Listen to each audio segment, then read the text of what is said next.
This lesson will examine the basic laws and principles of physics which govern aerodynamics. One of these fundamental laws is that energy and mass can be neither created nor destroyed, but only changed from one form to another.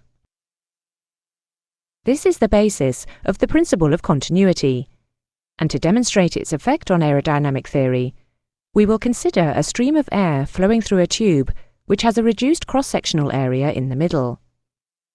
The air's mass flow, or mass per unit time, will be the product of the cross-sectional area of the tube, A, the velocity, v, and the air density, ρ. The mass flow will remain constant at all points along the tube. The equation of continuity is A times v times ρ equals constant. Because air is a compressible fluid, any pressure change in the flow will affect the air density.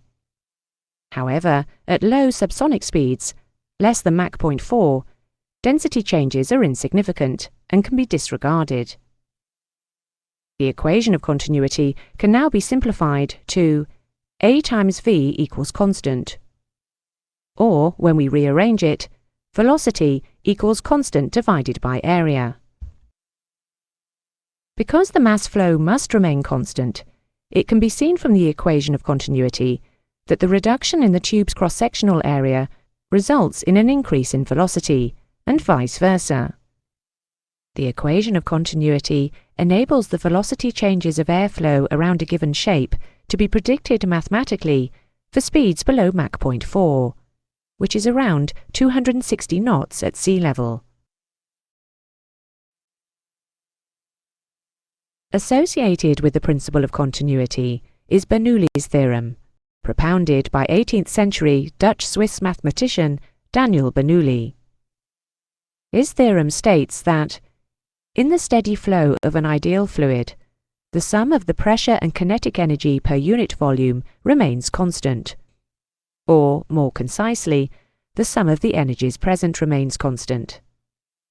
In this context, an ideal fluid is both incompressible and has no viscosity.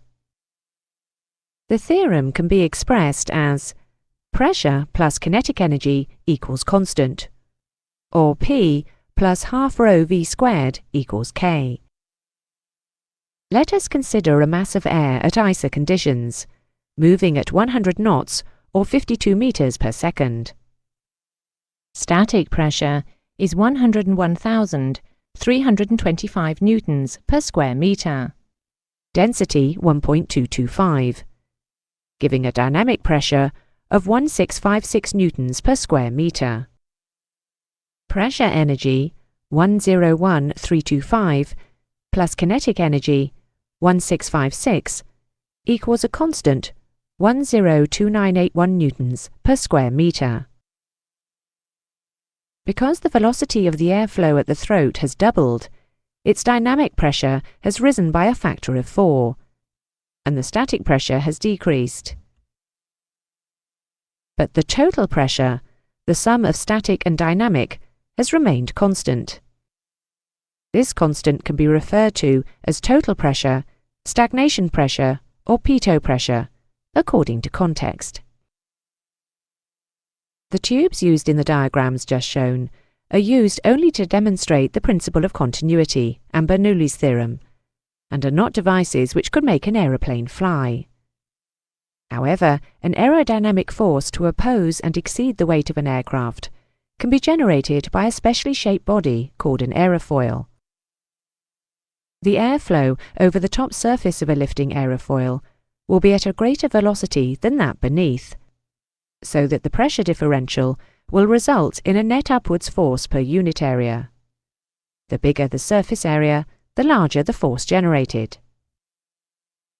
Next, we shall see the similarity between the flow over the aerofoil and the flow through the tube used in describing the principle of continuity and Bernoulli's theorem, and that these fundamentals still apply to aerofoils.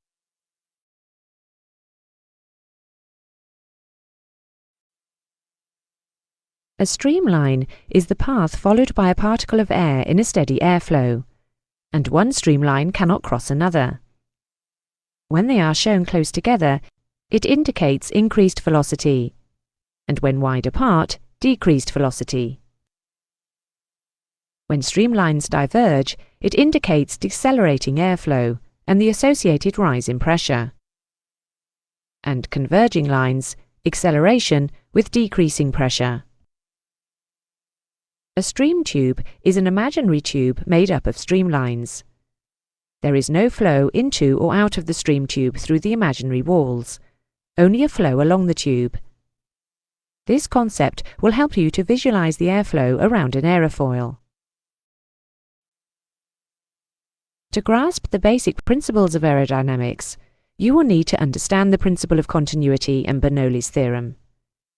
We can summarize the relevant elements as follows. By the principle of continuity, air accelerates when the cross-sectional area of a streamline flow is reduced, and decelerates when it increases.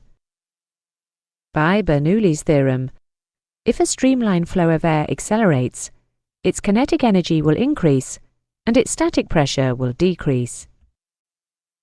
Conversely, if air decelerates, the kinetic energy will decrease and the static pressure will increase. Additionally, it should be remembered that these pressure changes will not affect air density at speeds below Mach 0.4. By using these effects, an aerofoil can generate the aerodynamic forces required for flight.